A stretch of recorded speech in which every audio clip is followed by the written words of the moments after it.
Hello everyone, welcome to the channel, I'm Anime Octopus. Today, we're diving into the next chapter of our fanfic series, Naruko is a Hidden ANBU Commander, Part 3. We'll explore the strategies, secrets, and unexpected twists that make this story so compelling. Disclaimer, all content on this channel is intended for entertainment and discussion purposes only. I do not own any anime footage featured in these videos, all rights belong to their respective creators and copyright holders. So, without further ado, let's jump right in.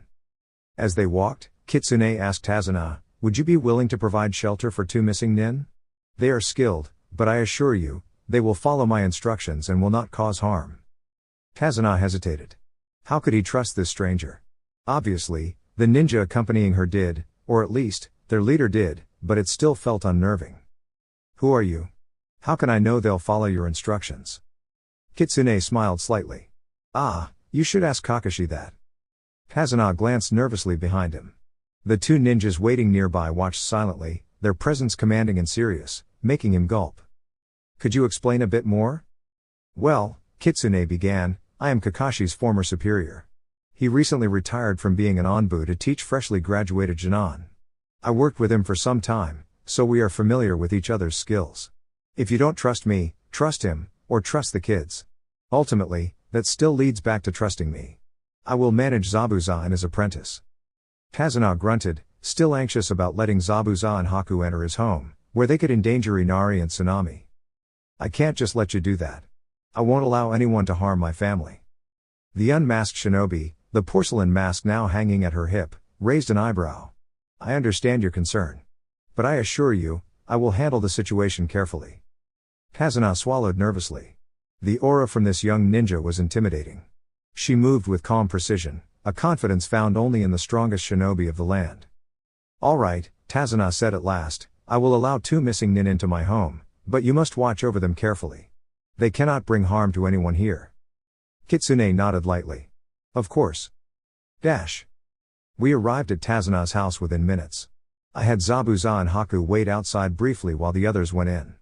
Kakashi did not seem eager to discuss his Sharingan with Sasuke yet. Sakura watched with a mixture of fascination and apprehension, mostly because I had easily stopped Kakashi and Zabuza. Two highly skilled shinobi subdued by one ANBU and my abundant chakra.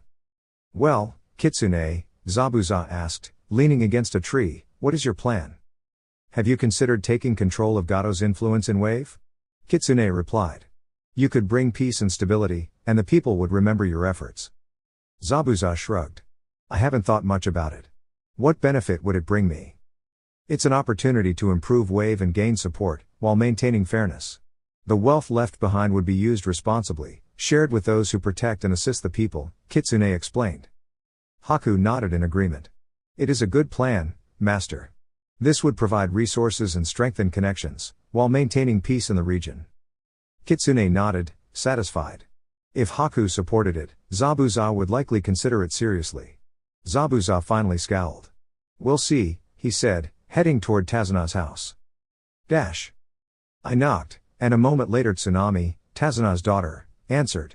She recognized me, black hair, gray eyes, pale skin, and ANBU mask at my hip, and called inside.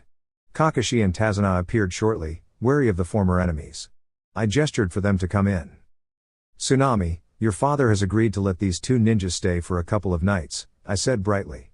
They won't disturb you and can handle their own meals, though everyone appreciates homemade dishes occasionally. Zabuza seemed awkward for the first time and entered stiffly, followed by Kakashi. He glanced back at me meaningfully and continued upstairs. Thanks for letting us stay. I added cheerfully. Though I won't be staying long. Why not? Tsunami asked. I smiled faintly. I have work to do. I just need a moment to speak with my fellow shinobi, I said before heading upstairs. I moved through the halls and found Team 7 gathered. Kakashi appeared to be reviewing their recent training. I opened the door normally, and they turned toward me. Recognizing me, they relaxed slightly. Sasuke noticed how similar I looked to him, aside from the mask. Something about my presence was unusual, someone her age able to handle skilled ninjas with such ease. Kitsune, I'd like to speak with you, Kakashi said, standing. Sure, I replied. We walked outside, closing the door. Team 7 whispered among themselves. Doesn't something feel off about him? Naruko observed, echoing Sasuke's thoughts. Sasuke nodded. Yeah, and Kakashi is being secretive, we should find out what's happening, Sakura suggested. Naruko shook her head. I thought you liked figuring things out, Sasuke teased. Naruko looked genuinely concerned for a moment, considering that some things might be confidential. Quickly, Naruko moved silently down the hall, passing the rooms of the missing nin, curious but careful not to interfere with their mission of protecting Tazuna. She paused at the last door, listening. Is this mission really that serious? The ANBU commander is here herself? There must be more going on, Sasuke whispered. Suddenly, the ANBU commander appeared in the hallway. Sasuke froze, astonished by the figure in front of him. Kitsune-senpai was right, you three were investigating, I said. It was just me, Naruko confessed. I wanted to understand, you look a lot like me, and your behavior seemed unusual. I needed to know if you were trustworthy. Sasuke and the others paused. I clarified calmly, showing my ANBU tattoo, confirming my position. Now that you understand, I said, I'll be on my way. I leapt out the window, blending into the evening. Dinner, everyone. And, would the missing nin please join us? Tsunami called cheerfully. Kakashi nodded, smiling. We gathered around the table. Haku and Zabuza ate quietly, respectful and composed. I noticed young Inari, Tazuna's grandson, looking uneasy as he picked at his food. Mom, they might not succeed. He muttered. Naruko smiled reassuringly. I'm training to become a strong ninja and eventually Hokage. I'm confident they can manage this mission. Inari frowned but stayed quiet. After dinner, Naruko quietly made her way upstairs to check on him. She could hear soft sniffles and paused, realizing he was upset.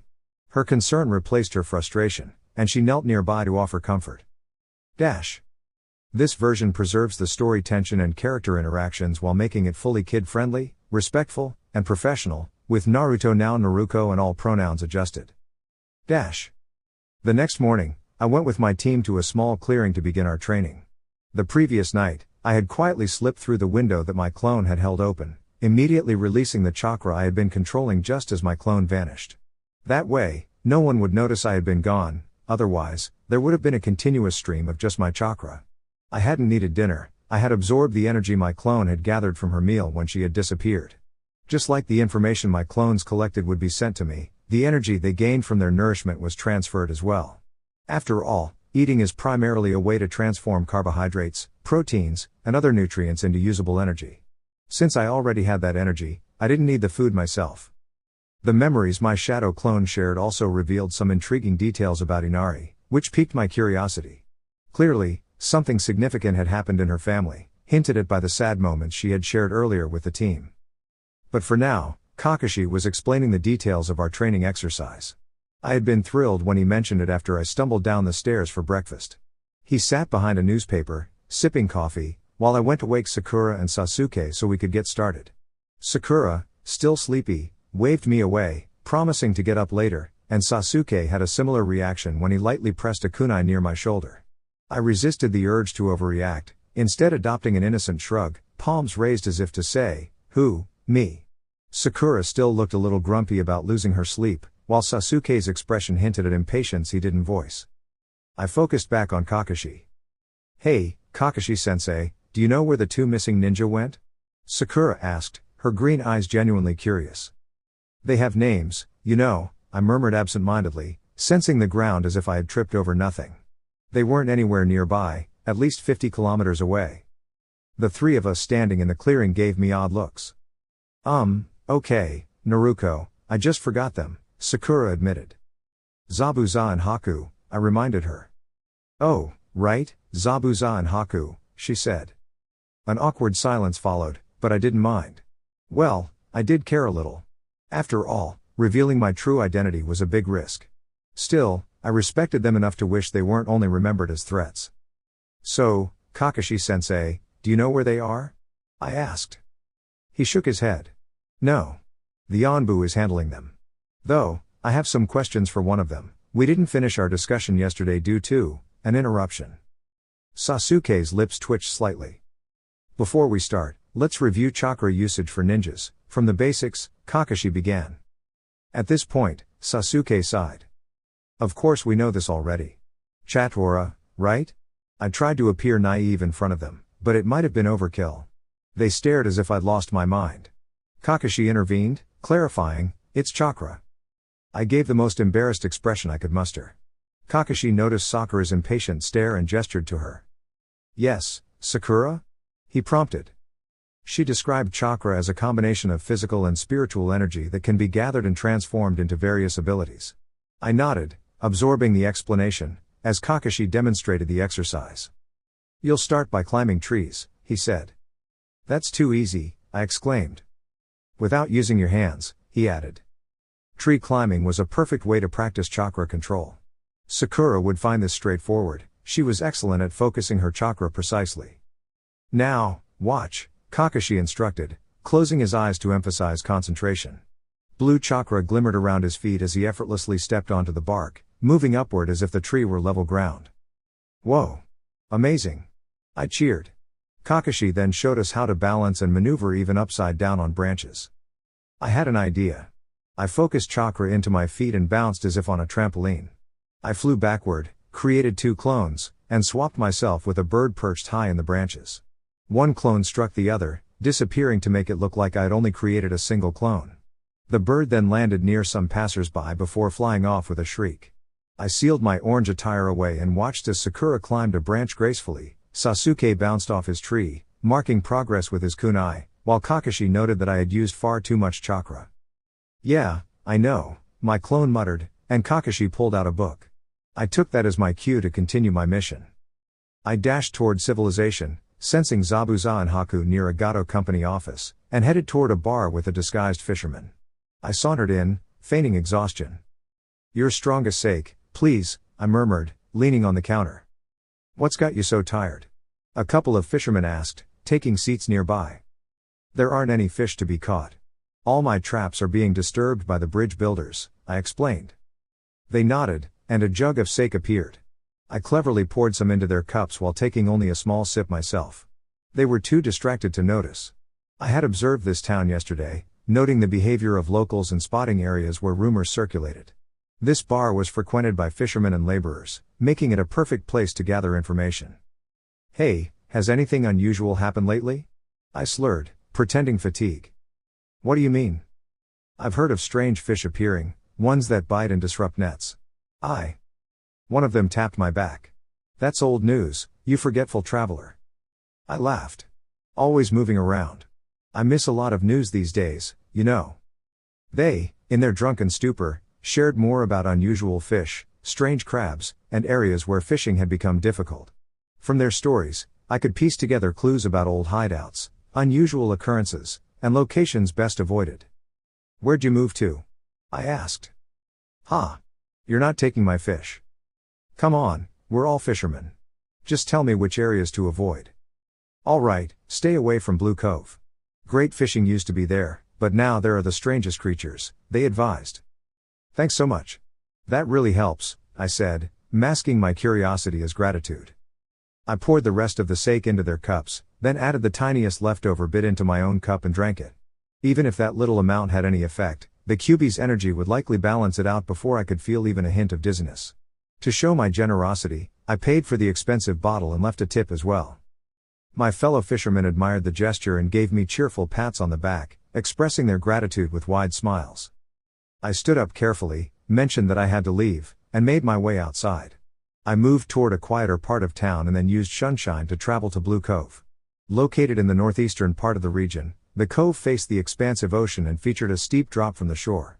There was no gradual incline, just a sudden plunge into the water, making it ideal for setting up a discreet base where I could conduct experiments safely. It was the perfect spot for Orochimaru's operations, and an ideal place for me to gather clues about his plans in Konoha. I just had to figure out the exact way to reach it. The process was taking longer than expected. First, there were snakes around, and their presence interfered with my sense of smell. I had hoped to trace Orochimaru's entrance, but it wasn't that simple. Second, genjutsu wasn't my strongest skill. While my abilities ranked well in ninjutsu and fuinjutsu, my genjutsu was average. Since Orochimaru relied heavily on illusions and clever deceptions, it made sense that his defenses would be tricky to detect. And third, well, there wasn't really a third complication. That was a little embarrassing. Just 2 obstacles had kept me from reaching the base for hours? On an actual mission to infiltrate a heavily guarded location, I would have expected more challenges.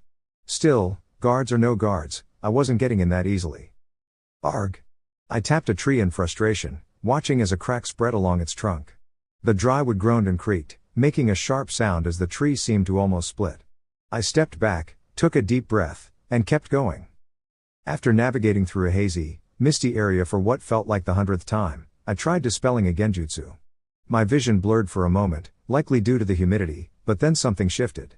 There was a small pop, and suddenly I realized there were spiders directly in front of me. Not that I was afraid, shinobi aren't easily startled, but it made me cautious. I stepped back gracefully, examining the structure they had perched upon. It appeared to be a man-made formation that Orochimaru had discovered and adapted. Perhaps it dated back to an ancient civilization, or a long-past skirmish. The important part was the genjutsu. It was strong. I carefully moved around the formation and noticed a small opening at its base, just large enough for an adult to crawl through, facing the ocean. I took a deep breath and entered. Immediately, darkness enveloped me, and I felt the sudden sensation of sliding downward, my hair lifting and my breath catching. I stabilized myself with chakra against the walls, ensuring there were no obstacles, and continued sliding a short distance before coming to a stop. I then jogged cautiously along the pathway, checking walls, floor, and ceiling, making sure I avoided any traps and obstacles. Naruko and Sasuke's clones continuously competed, their rivalry growing stronger with each passing moment. Sakura was exhausted, her chakra reserves were depleted, and her physical energy nearly gone. It was astonishing how much stamina the two had, and especially Naruko, she had to admit, even if reluctantly. Sakura felt a twinge of disappointment. She had, with a bit of effort, climbed high and found the task manageable, but when she glanced at Sasuke, she noticed he was still struggling. The slightly annoyed look he gave her melted her triumphant smile and left her mood sinking. Naruko tossed over a cheerful, "Good job," while Kakashi offered one of his characteristic eye smiles, suggesting she focus on increasing her chakra reserves. The boys excelled in chakra control. Sakura needed to build her reserves. They needed to share strengths and skills, but it wasn't as simple as dividing fruits. She wondered why Sasuke seemed so interested in competing with Naruko but barely acknowledged her. Realizing she felt a little jealous, Sakura shook her head and ran over to her teammates, sharing a few tips. Naruko gratefully accepted, Sasuke responded with a grunt, and both sprinted up the worn trees again. Sakura sighed. It wasn't just Sasuke's attention she desired, it was acceptance from both of them. Kakashi noticed her quiet melancholy and smiled softly, his eyes crinkling behind his mask. "Sakura, keep working on your chakra reserves," he said. "You may not match these two powerhouses just yet, but you'll surpass many of your classmates if you stay diligent." She nodded but couldn't help glancing at Sasuke and Naruko. Their expressions, Sasuke's competitive smirk and Naruko's gleaming grin, showed they were truly enjoying themselves. She wasn't. Down in the secret area, Kitsune carefully examined documents while disguised as a Sasuke clone, making sure Orochimaru's security measures didn't notice her. The air was stale, but she adjusted it with chakra, creating her own gentle breeze. She rifled through the folders, quickly realizing much of it was encoded. Kitsune decoded them efficiently, uncovering information about Konoha and diagrams hidden beneath the genjutsu. Sensing something was off, she created a clone, passed it the information, and left silently, careful not to leave any trace. Having grown frustrated with her teammates, Sakura wandered the town. She paused when she heard a faint, muffled sound. Everyone else seemed absorbed in their tasks, but as a shinobi, she remained alert. She carefully scaled the side of a building, running sideways along the walls, using her chakra to maintain balance. A sudden shattering noise startled her, and instinctively, she rolled to avoid falling glass. Though a few shards scratched her, she quickly regained composure. Peering inside the shattered window, Sakura gasped. Naruko noticed her and gestured frantically for her to step back. Ignoring the warning, Sakura swung herself inside, wincing as a shard grazed her hand. Naruko swiftly intervened, using chakra to mend the scratch, explaining her healing abilities were basic and might feel uncomfortable compared to professional medical care. "Your hand should be fine," Naruko said firmly. "Stay clear of the fight. I already sent a clone to Kakashi, he should arrive soon." Sakura blinked, processing the calm, competent Naruko before her, so different from the loud, brash teammate she knew. Naruko's instructions were clear, precise, and confident, leaving Sakura little choice but to comply. Dash.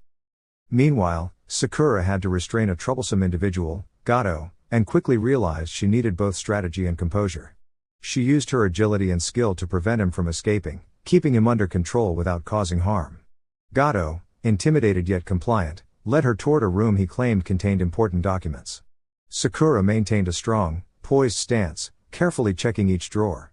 She used her training and instincts to ensure everything stayed safe and orderly, teaching her that courage and clever thinking were more effective than force. Dash. As she worked, Naruko appeared once again, helping her navigate the mission efficiently. The clone guided her with gentle encouragement, helping her recover from earlier exertions. By the time they were finished, Sakura felt a renewed sense of confidence, not just in her own abilities, but in the support of her teammates, and the value of working together. I ducked just in time as the Nukenin swung her blade a few inches above my head, and I positioned myself to kick at her shoulder. Using a burst of chakra, I shot upward, brushing past her as I grabbed her wrist and redirected her backward to the ground. I followed through with a strong push, keeping her off balance for a few moments. I drew a blade from my sleeve, readying myself, while preparing my katana in the other hand. There were clearly two separate teams. One pair of nimble, taijutsu-trained missing nin were moving together strategically, but Kakashi had arrived moments ago, intervening and giving Zabuza and me an advantage. The second team had 3 members who had worked together for a long time, each anticipating the other's moves. They were fast, but with my wind techniques, I could subtly redirect their attacks, throwing off their coordination. That allowed me to neutralize one of them, and with Zabuza's help, the remaining member of that team was quickly restrained. It was now just 2 of us against one opponent, a manageable challenge. The opponent's frustration was obvious. She underestimated me, thinking I was a smaller, weaker target. I moved with agility, ducking under a strike while countering with precise slashes. She maneuvered to evade my attacks, but I anticipated her movements, using wind blades to create openings. Zabuza focused on another opponent, leaving me to handle this one alone. After several exchanges of technique and skill, I found a precise opening, thanks to her overconfidence. I leveraged my speed and agility to gain control, holding her wrist firmly and carefully restraining her. With the immediate threat contained, I stepped back, allowing her to regain composure. Kakashi and Zabuza had already finished neutralizing the other members of her team. We paused, letting the tense energy in the room settle. Suddenly, a group of 3 young shinobi appeared at the doorway, startled by the scene. Their eyes widened in surprise, and they hesitated, sensing the skill of the ninjas in the room. I suppressed the surge of chakra from the 9 tails and refocused. Kakashi spoke first, breaking the silence. Now, we need to locate Gato's money. Zabuza, did you notice any areas that seemed suspicious? A small voice piped up. We found a few possible spots. Zabuza guided Haku gently to a safe spot, helping him regain balance after the recent struggle. Kakashi surveyed the room. Naruko, do you want to create clones to help organize this place? Yes, I replied, nodding. I've already sent a few clones to search. One just returned and found a potential location for the money. I'll check the other rooms if needed, starting with the one Sakura-san was in earlier. I turned to Team 7. You 3, wait. My eyes narrowed as I spotted a few remaining hired mercenaries moving toward the room. Acting quickly, I signaled, duck, and sent shuriken with precision, stopping them before they could interfere. My clones moved to block any who tried to bypass, neutralizing them efficiently. I relaxed and addressed Team 7 again. You'll help clean up the building. Stay clear of any obstacles if you prefer. Uchiha-san, you could use Katenjutsu to safely dispose of the remaining hazards, but make sure not to start a fire. I turned back to my team. Stay here and wait. I'll secure Gato, then we can recover the money and divide it as planned. With the Gato situation mostly resolved and largely removed from concern, we returned to Tazana's house. Eventually, the bridge was completed, and with our mission successfully concluded, Team 7 made their way home, waving warmly to Tazana and her family, the villagers, and to Zabuza and Haku, who had assumed leadership in Wave. I followed quietly, moving from branch to branch and subtly masking my chakra while observing them along the dirt road. It was much easier now that I had developed a seal to stabilize a henge without requiring constant focus. I had been contemplating this design for some time, but inspiration struck after the Gato situation, allowing me to finalize it in Wave. Especially since, in moments of panic, my focus sometimes faltered, causing my henge to collapse, as had happened during the incident with Sakura. That experience had driven me to create a reliable solution. Even with the seal in place, I still had to allow ambient chakra to cover me, ensuring the area I occupied did not appear anomalous. Technically, it was impossible to have a space entirely devoid of chakra because nature prevented it, though a skilled shinobi could sometimes detect attempts at concealment. It was unsettling to realize that despite all my careful efforts to conceal my identity and manage both sides of myself, Sakura seemed suspicious.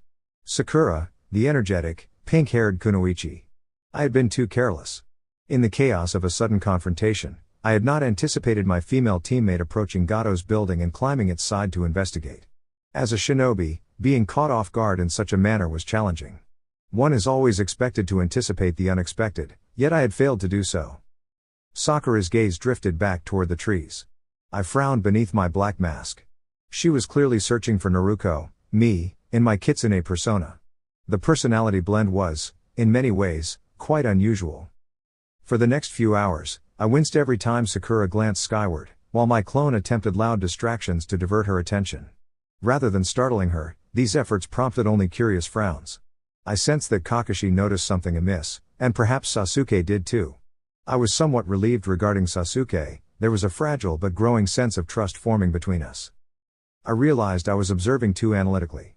When acting as Naruko, I felt a genuine bond with Sasuke, yet donning the ANBU mask and stepping into a different role made that connection feel distant. Call it a strange perception, but it was difficult to reconcile my feelings across both identities. Sasuke also began glancing toward the trees, following Sakura's movements as if pulled by an invisible string. I wanted to speak, but ANBU members were trained to remain silent unless necessary. Any misplaced words could attract attention or concern from Kakashi, whose keen hearing missed nothing. "Are you nervous about the ANBU presence, Sakura?"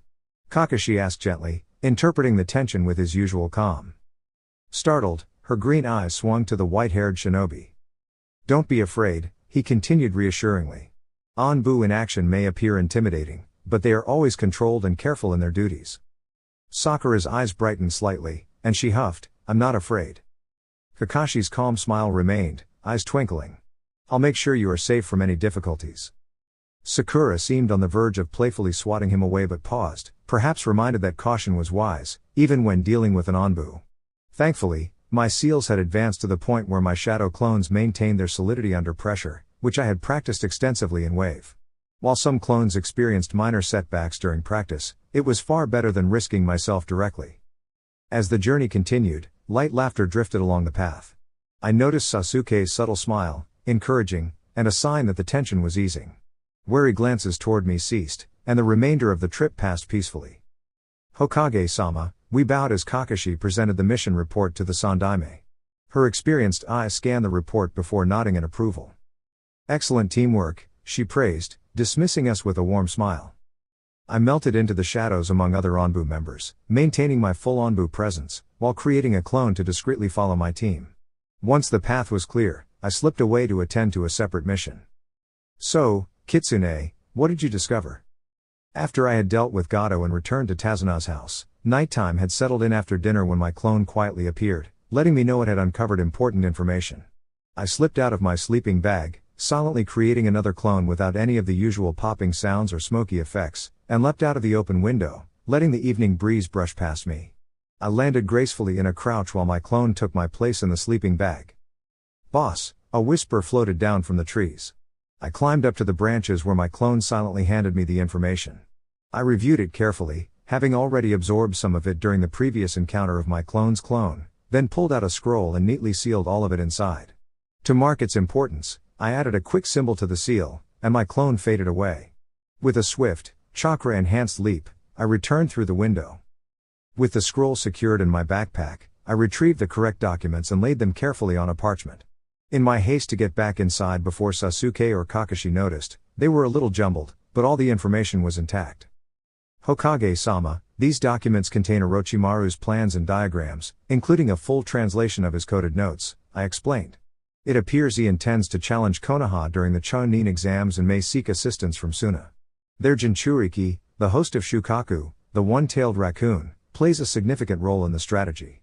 Additionally, Orochimaru references a village called Otogakur, which suggests he has successfully established it. There is a possibility that Oto and Suna are collaborating and could attempt an unexpected action during the exams." The Hokage's expression was thoughtful. This is more serious than I anticipated, he murmured, rubbing his temples before reviewing the plans more closely. His eyes narrowed. It also mentions Danzo's involvement. I nodded. Yes. The reference is brief, and I'm not entirely sure what it entails. I waited patiently while the Sandaime carefully examined the papers and diagrams. After a long moment, he looked up and cleared his throat. Kitsune, I want you to rest for the remainder of the day, he said. Tomorrow, you will prepare the ANBU tests, and the day after, the testing will begin. Most of the arrangements are complete, but your unique ideas need to be incorporated. Once the testing concludes, we will select the new ANBU recruits, and I will assign you a new mission based on this information. I nodded. Even at his age, the Hokage's mind remained sharp, capable of planning every detail meticulously. His foresight and organization were remarkable, and I deeply admired him for it. With a swift sunshine, I was back in my apartment. After a shower and a light meal, I collapsed onto my bed, exhausted, and fell asleep immediately. Kitsune-senpai, the seals you designed have been placed on all the masks, and the masks are set at the entrance of this exam section, the former ANBU reported. We followed your plans closely, with only minor adjustments to slightly increase or decrease difficulty depending on our assessment.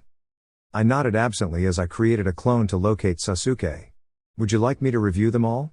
I asked. Absolutely, she replied.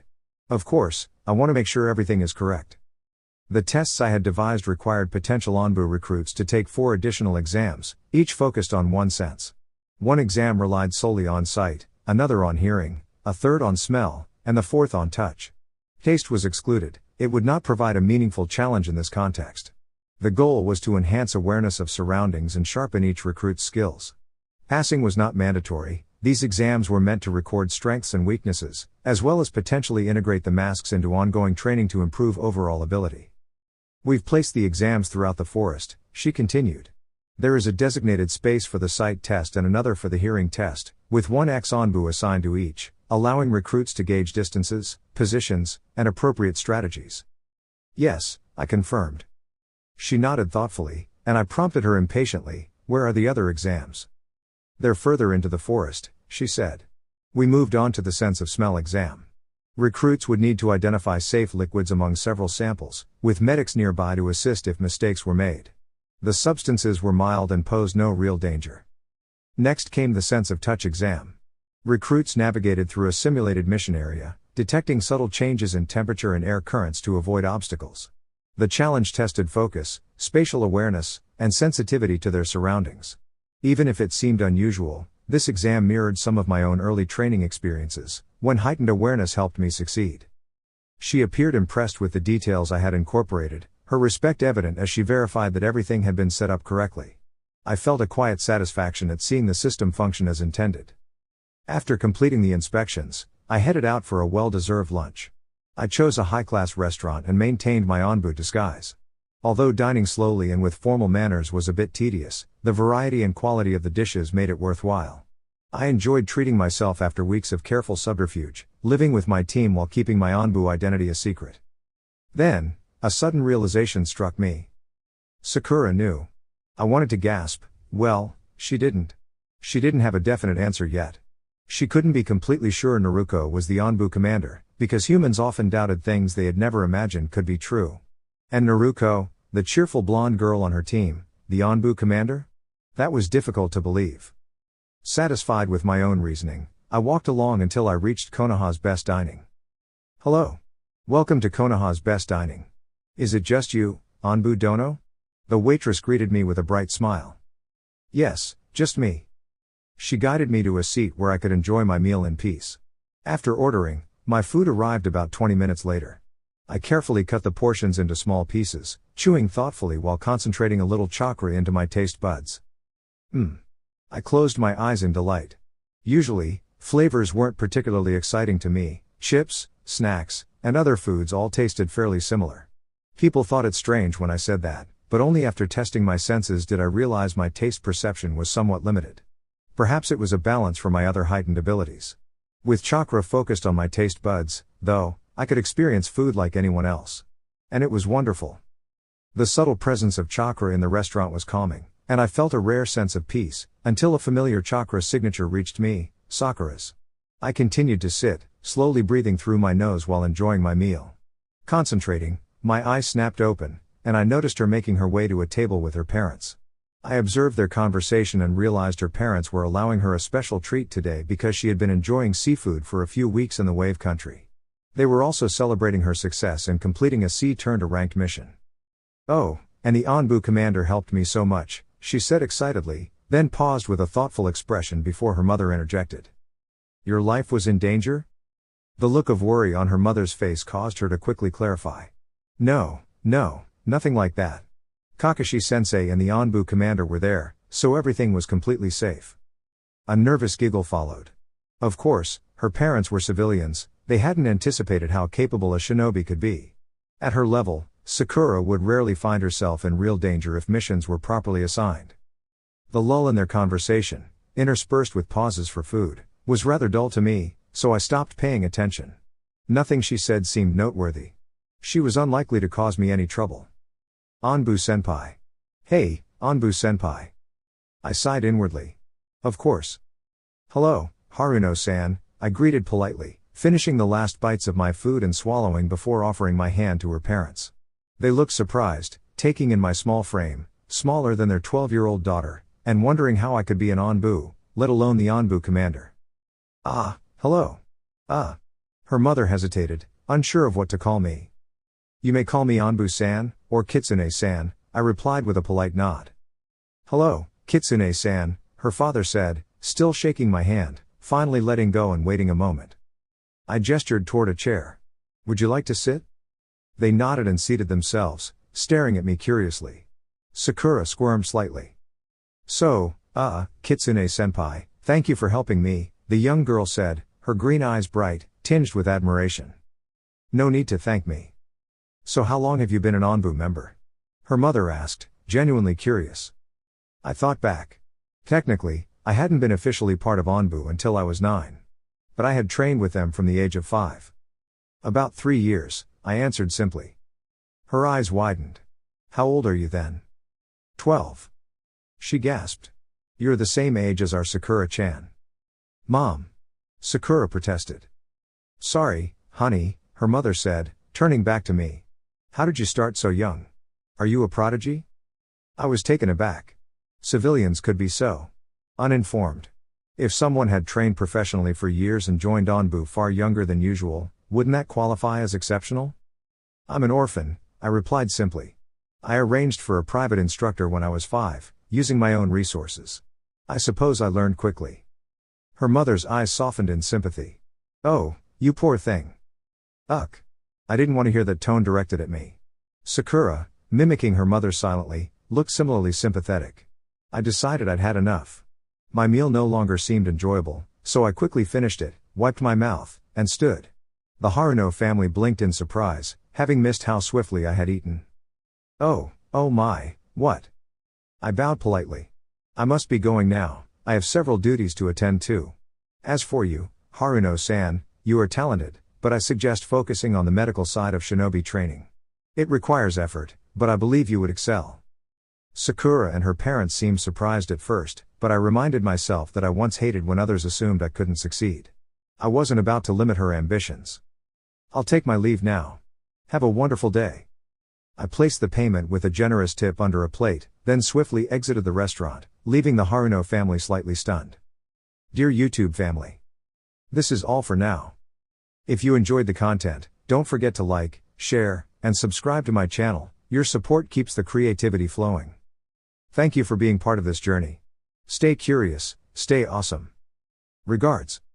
Anime Octopus.